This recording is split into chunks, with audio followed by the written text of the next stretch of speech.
Alright, the third one would be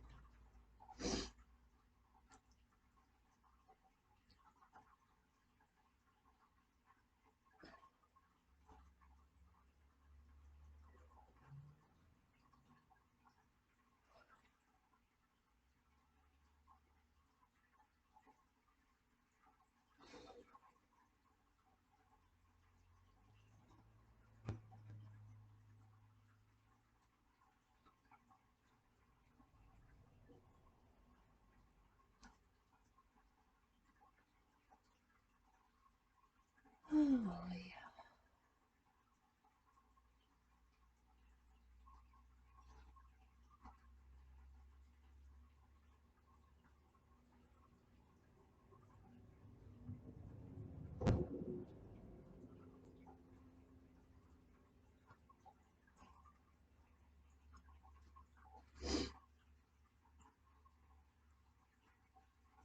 Let's do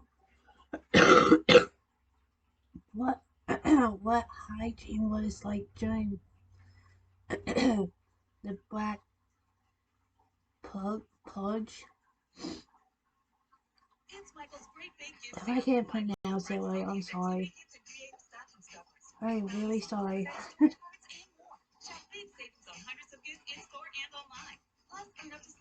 Plague. I think plague. But that feeling when you discovered ethically whitening charcoal toothpaste? She means holy spit. Hello. Today, we're going to examine what European hygiene was like during the Black Plague. Okay, I'm like. Subscribe to the Weird History channel and leave us a comment below and let us know what unhygienic history you would like to hear next about. Okay, grab your loofah. We're off to Europe in the 1300s. If you were a flea, rat, or louse, the 14th century was a good time to be alive because you were thriving in filth. Plus, you had a steady job spreading disease. A flea would bite a rat that was infected with the plague, and when the flea was hungry for its next meal, it would jump onto a human and bite them, transmitting disease from rat to human. Doctors of the era never identified fleas as a vector for the plague, so people continued to sleep on straw bedding that was teeming with vermin, never realizing the risks they were taking for their fairly comfy bed. That's what happened back 1300s? Europe wasn't very clean in the 14th century, and everything was pretty much covered in grime. Bathing did not occur every day for commoners. However, they knew grime wasn't cool, and most peasants began their day by at least washing their hands and face. Contrary to the stereotype, medieval Europeans did occasionally take baths. The rich bathed in private tubs, while everyone else visited public baths or dunked in the local stream. Bathing was identified as a treatment for the plague, but instead of bathing in water, some recommended bathing in vinegar and rose water. Vinegar, a common medical treatment, was considered a great tool in stopping the plague. Plague doctors sometimes washed their hands in vinegar or placed vinegar sponges in their masks. And if vinegar wasn't powerful enough for you, you could follow other recommendations to take a bath in your own urine. That's a lot of urine. But washing in your own urine may sound like a decent option when you realize in medieval times, people had to make their own soap. This required a few ingredients: ashes from an oak tree, tallow, which is animal fat, lime, which was heated to become quicklime, salt, flour, water, a pot, a pan, fire, and a sturdy stick to stir with, not to mention a few days, and of course the knowledge of how to put it all together. Yeah, urine looks like an easier option. Ugh. Even if you did practice superior hygiene, that didn't protect you from harm. In some areas, the Jewish population had a mortality rate lower than their neighboring Christians. This was likely because of their sanitary traditions. Instead of learning a few simple lessons from their healthy neighbors, Christians went with more complicated and decidedly brutal ideas.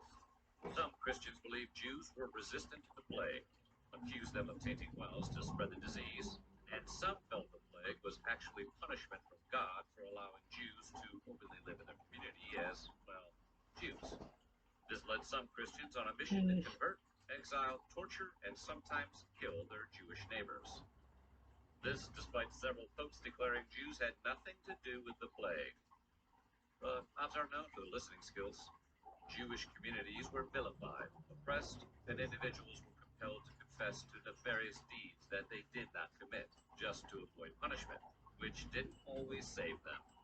According to the Nuremberg Chronicle, in 1348 all the Jewish residents in Germany were burned, having been accused of poisoning the wells, as many of them confessed. In hindsight, it looks a lot like the lower infection rates were because Jewish hygiene practices required more hand washing than the Christian counterparts. Hand washing. Yeah, that seems more probable than God's wrath.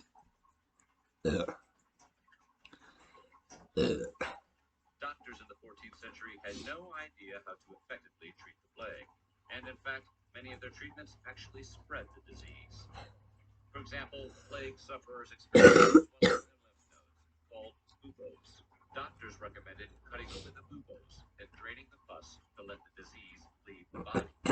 Then to the wound, they would apply a mixture of plant roots, sounds good, resin, seems reasonable, and dried feces. Yeah, that ruined it. Ew. Wanting to be wasteful, Ew, that's some disgusting. recommended collecting the drained pus from the buboes to drink. An almost certainly fatal suggestion. Seriously, this is how they did back then? Oh my. Fearing contamination, Europeans tried to avoid infection. But it wasn't just the walking afflicted that had to be dodged. It was also the dead. They were everywhere. Towns and cities struggled to dispose of the overwhelming number of cadavers during the plague. According to 14th century Italian writer Giovanni Boccaccio, many perished daily There's or no nightly way in I'm the gonna public live streets. like that. Many others perished at home. The departure was hardly observed by Back their in neighbors until 1300s. the Ugh. stench carried the tidings.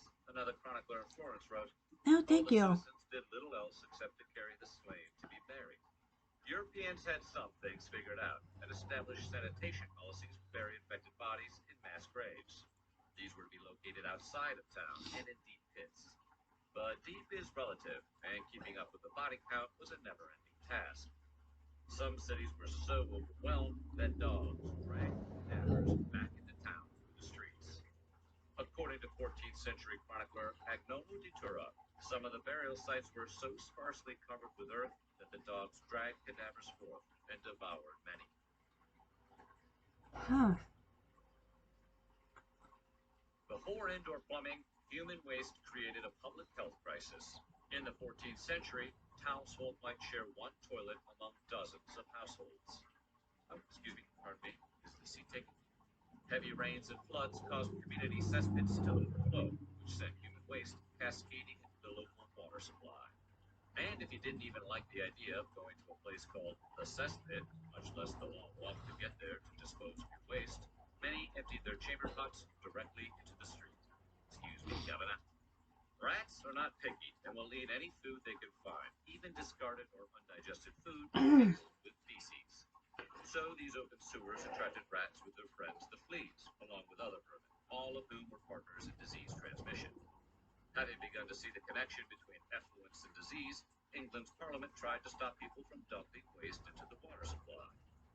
In 1388, the body declared so much dung and filth of the garbage and entrails be cast and put into ditches, rivers, and other waters that the air there is grown greatly corrupt and infected, and many maladies and other intolerable diseases do daily happen.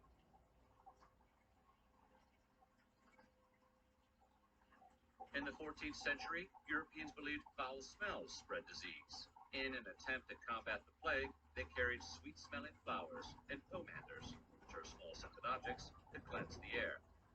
The plague doctor costume became emblematic of the era. The bird-like mask worn by doctors helped dry roses. Herbs like mint were spices thought to protect against infection.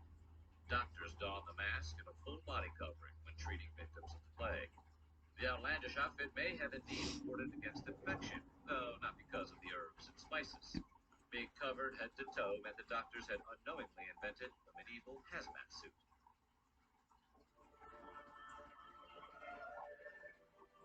In the 14th century, civilization had not yet reached the age of production, and consumers had little variety from which to choose. Not so for the Black Plague. You had a choice. The plague came in not one, but three varieties: bubonic, pneumonic, and septicemic. Bubonic plague spread via flea bites and infected the lymphatic system. Pneumonic plague infected the lungs after inhaling aerosolized bacteria. And septicemic is when the bacteria infects the blood through direct exposure or via lungs or lymphatic system. If you were unlucky, you contracted the bubonic plague, which had a survival rate between 25 and 75%. If you were very unlucky, you were infected with the pneumonic plague, which had a survival rate between 5 and 10%. And if you were very, very unlucky, you contracted the septicemic plague, which had a survival rate of, well, it really didn't have a survival rate. It was virtually unstoppable. It had a mortality rate of 99 to 100%. Interestingly, despite hundreds of years of medical advancements, the septicemic plague is almost always fatal, even today. A silver lining to the septicemic plague is that it's difficult to catch. Of course, if you do something silly, it increases your odds. Bloodletting was one of the most popular medical treatments in the 14th century. Doctors often treated fevers by bleeding their patients to remove heat from the body, and bleeding was used on plague patients. Doctors believed, partially correctly, that the plague infected the blood. As a result, they recommended cutting open veins to let the disease leave the body. However, the medical treatment Can you imagine how exposed they did doctors and that back others then? to the septicemic plague. Very, very, Ow. very bad luck. Yeah, well, here they do still In the cutting people 14th today, century, but Europeans often laid straws or now rushes in they their got floors.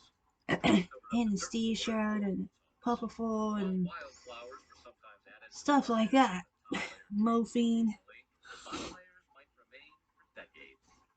In the 16th century, Erasmus, a Dutch philosopher and Christian scholar, was disturbed to find that in many homes, the bottom layer is left undisturbed, sometimes for 20 years, And harboring now they got expectoration, needles vomiting, to the leakage of dogs and men, nail take the droppings, blood scraps work of and fish, stuff like and that other now these abominations days. not fit to be mentioned.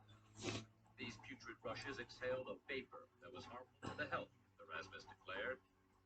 They also attracted rodents and let bacteria flourish. It was an all-inclusive vacation resort for the plague.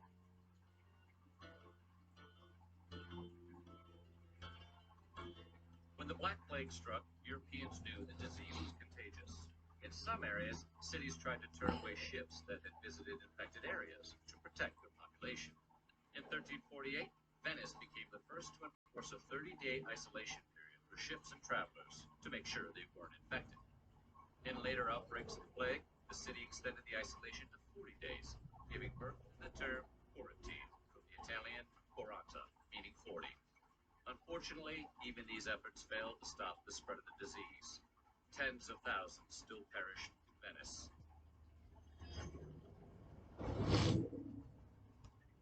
The doctor to Pope Clement VI, Guy de Chauliac, said the epidemic shamed Europe's doctors. They dared not visit the sick for fear of being infected, and when they did visit them, they did hardly anything for them. De Chauliac instructed Pope Clement VI to sit alone between two bonfires. The doctor claimed this treatment would cleanse the air and prevent infection. The fires may have had the unintended effect of keeping plague-ridden rats at bay, but combined with its forced isolation, it kept the Pope plague-free.